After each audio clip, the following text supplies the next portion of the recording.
Chapter 15. If I send this message, I'm betraying my best friend.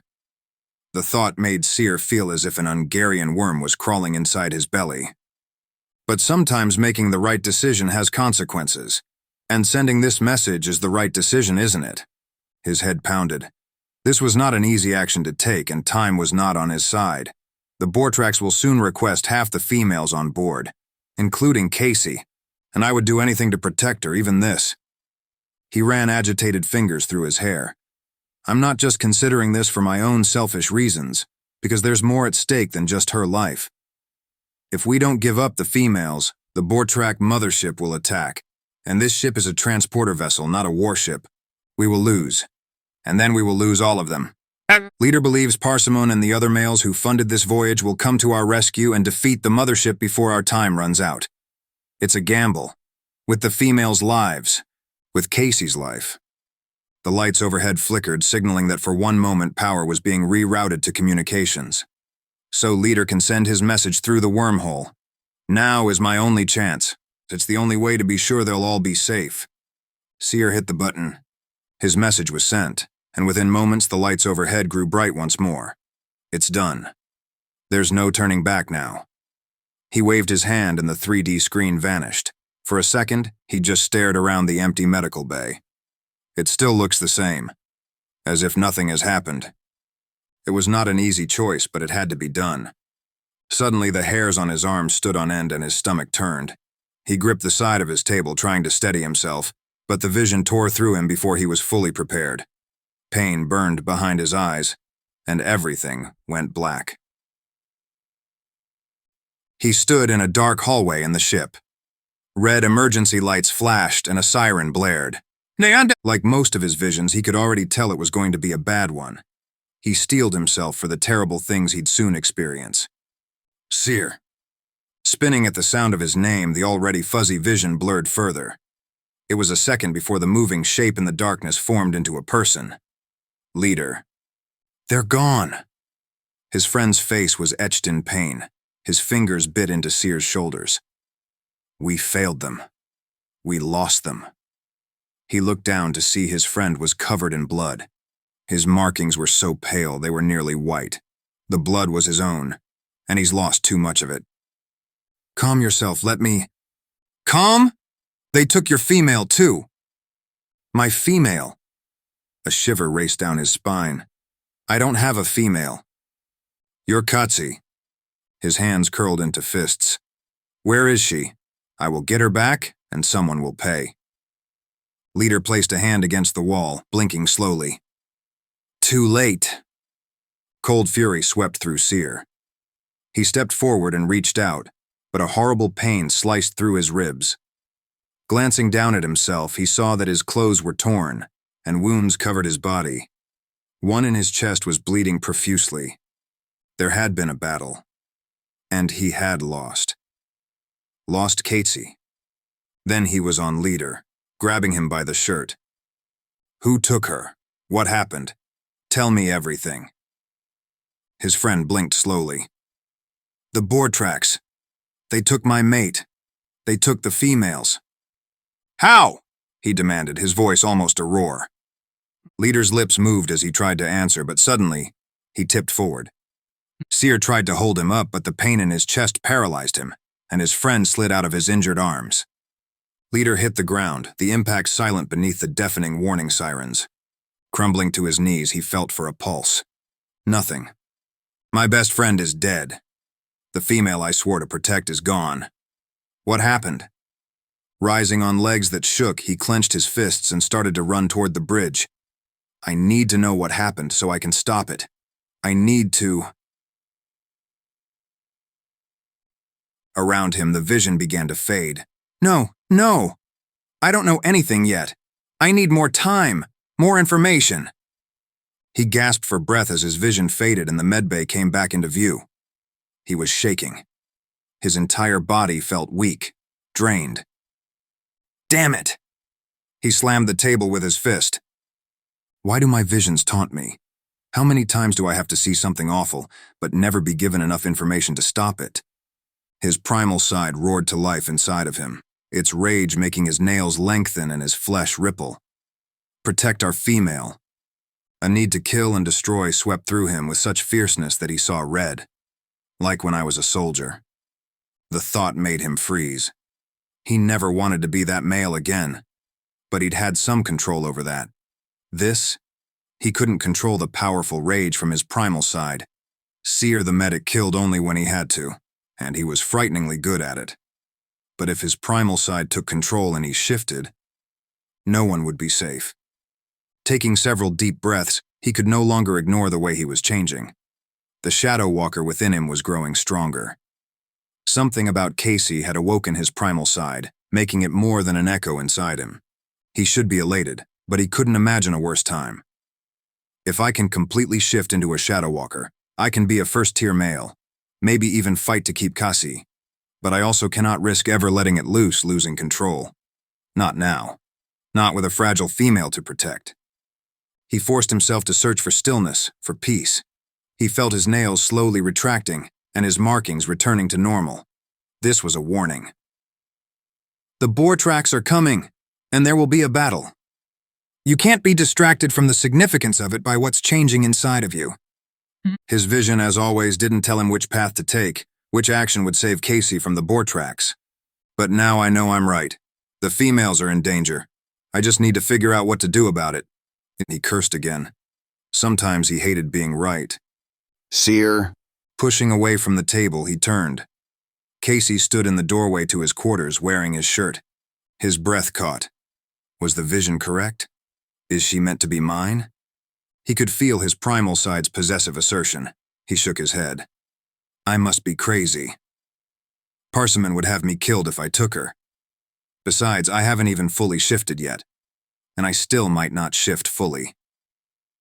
But the sight of her slowly pushed away his other emotions, his worries and his fears. In that moment, there was nothing but her. She's perfect. Seer, Her soft, sensual voice came again. what's wrong? His gaze jerked from her legs to meet her startling blue eyes, and guilt overtook his desire as the memories of that night came over him. I took advantage of her. Unsure of her feelings, he crossed the space between them and knelt down on one knee. My lack of restraint will forever be a mark on my honor. I do not expect you to forgive me, but I offer you my apology. He held still, holding his breath, waiting. She laughed, a sweet sound. What are you apologizing for? I'm just glad that you weren't a dream. For a minute, I thought I might still be on Earth, my brain completely destroyed by the virus, and this whole thing just some ridiculous fantasy I'd created. He frowned. Does she not remember what we did together? Don't get me wrong. It isn't that I'm suddenly happy to be an abducted bride. It's just that no matter what happens, I've decided to enjoy myself with you. Enjoy myself being almost normal.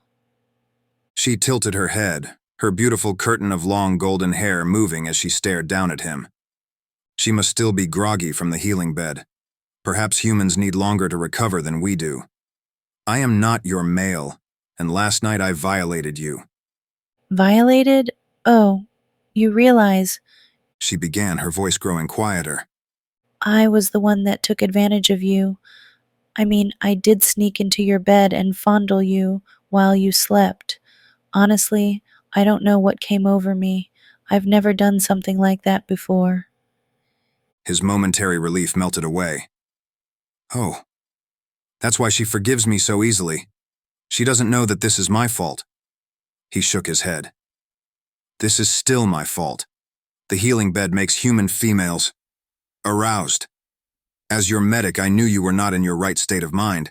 Therefore, I took advantage of you. Of course. The shy, virgin alien doctor took advantage of me. She laughed again. Will you stand up? You're making me. When he rose, she made a tiny sound of surprise and took a step back.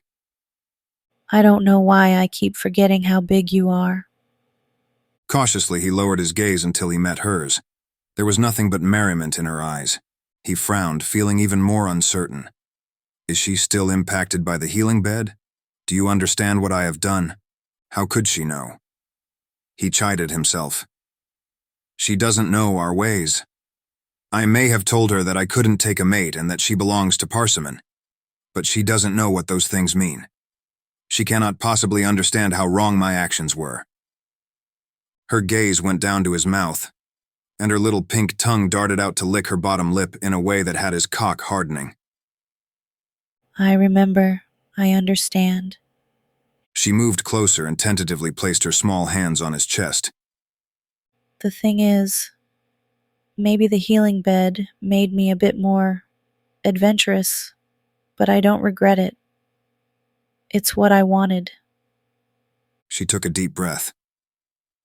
My illness forced me to miss so many things over the years. I missed being touched, being with a man. He stared and stared. Is it possible? Do you forgive me then? Really? Her lips quirked into a smile. Really. I'm saying that I would have been upset with you if you'd turned me down. I mean, I even made you. She cut off, her cheeks growing bright pink. Curious. Made me what? The little dots on her pale flesh stood out even more as her cheeks turned an even brighter shade of pink. You know, I told you to apologize by. Realization dawned on him. You had me kiss your... Go. He searched his brain for the right words. Down on you. That is the correct term, right? Sear. Her voice was gently scolding. He frowned. Is that term incorrect? What do you call it when you spread your thighs and I... Stop. Just stop. She begged, putting one hand over her mouth and the other over his. I have made another mistake. I am sorry. I have never done such a thing to a woman before. And what is more, you are not my female. My error was one that is unforgivable. A breach in honor. Enough. She placed her hand back onto his chest, the warmth of her touch reaching all the way to his heart. What you did is okay. I just meant you don't need to be so dirty about it. Dirty? He didn't understand the human female. Yes, you don't have to talk about what we did together, okay? On Earth, a woman chooses what she wants to do with a man. People don't decide for her. And then, it doesn't need to be talked about later. Relief rushed through him. He might know the shame of his indiscretion, but it didn't sound like Kaci wanted anyone else to know. And more than that, it doesn't sound like she regrets what we did together. The thought made his cock jerk again. To his surprise, she glanced down at his arousal, then met his gaze. Desire swam in the deep blue depths. His primal side clawed within him, urging him to take her. Instead, he stepped back, panting. He was so close to shifting that if she touched him for another second, he might lose all control. She dropped her hands, her expression strangely disappointed. I am a medic and she is my patient, a bride meant for another male. I cannot forget that again, even with the excuse of the healing bed. Are you hungry? He asked, trying to take his mind off his body. She nodded, so he led her back into his chamber to the small table. Uncertain, he asked the computer to create a few human dishes at random, as well as a few of his favorites. It synthesized the foods and he placed them on the table, indicating that she should try what she liked. To his surprise, she reached for his foods first. What is this? This female is adventurous. I like that. Too much, I think. That is lumbar, a tender meat swimming in a sauce made from its fat and herbs. The animals are native to Ungar. Ungar? That is my homeworld. Where we are heading. Where you will live. Picking up her fork, she took one of the dark red pieces of meat and popped it into her mouth. Her eyes widened. She chewed slowly, then licked the sauce from her lips, which, of course, made him remember the way her sweet hand had felt wrapped around him. That's delicious. Weird, but delicious. Her smile reached her eyes. When I was sick, I had to count every bite. My brain wouldn't let me try new things. It had so many rules. It feels strange not to have to obey my obsessions anymore, to have freedom. Strange, but nice. Her words warmed his heart. Taking her was wrong, but at least I have been able to help her. I'm glad. She finished off the entire plate of meat, then went on to the dessert. This time, when she placed one of the berries covered in sour sauce in her mouth, she winced. That one is not so good. I'm sorry. Smirking, she cocked a brow. Did you invent that recipe? He could tell she was teasing him. He shook his head. Then don't be. Because of you, I was able to try that awful food. She smirked. He laughed. When was the last time I laughed? He'd certainly laughed since the war, but it hadn't been so spontaneous, so right. I guess. You are welcome then. She sampled one thing after another for a while. Some things she ate most of, while others she tried and then ignored. To return her adventurous spirit, he tried some of her strange human food. Something she called spagat, tasted like old, rotted food. Another, called a beef roast, was quite delicious and reminded him of meats from his own world, although the flavors were more muted. At last they both slowed. She picked at some of her human food and glanced at him. Am I supposed to meet the man who bought me on Ungare? He stiffened. Do we have to talk about Parsimon? He will have you too soon already. Our planet is called Ungar, he corrected. And yes, her fork continued to push at her spagat. And what if I don't wish to go with him? His heart soared and his primal side surged with joy, even while his logical mind chided him. You will want to when you meet him. Why? She asked, her intelligent eyes locked on his. Now I must tell her why this male is more worthy than me? His chest ached. Parsimon is wealthy and powerful. You will want for nothing. Is he kind, like you? Like you? Her words repeated in his mind, warming him. He is in charge of the Bride Initiative, the program that links brides to their mates. His family has many connections, homes all over our world and others. You didn't answer my question. He sighed. I will not lie to her. I do not find him a particularly kind male, but he will care for you as if you are the most precious thing in this world, like all females that come to our world. But never as I would care for her. She was quiet for a time, then placed her fork on the table. If he's in charge of getting brides for his people, does that mean he's responsible for taking us from our world? Yes, I told you before how it happened. The Earth mission was unusual. This is not how brides are usually acquired. But I didn't know my future husband was the one responsible for it. Why didn't you tell me? You were frightened, and there was so much to tell you. And maybe I didn't feel you were ready to hear it. I was surprised how well you took everything I'd already had to tell you. I guess that makes sense. There's more. He could sense it in the stiffness of her shoulders, so he waited, practically watching the wheels turning in her mind. Am I a prisoner on this ship? She asked at last. Even though he was prepared for a question, he hadn't expected it. You can't return home, but no, you are not a prisoner. Then I would like to explore the ship. Explore the ship? With the Bortrax on board? No, Why not? she pressed. There is a race of aliens on board called Bortrax who are dangerous. It is not safe. Even with you with me? You seem big enough to... I would never let you come to harm, he assured her, his heart pounding. I would give my life first. She gave a small grin, one side of her lips twisting up. Then there's no reason I can't explore the ship, with you by my side, of course. He wanted to tell her no, but he could not. His mouth would not form the words. His heart begged him to give her anything and everything she wished for. But it must be a short trip. You need to return to the healing bed. Agreed.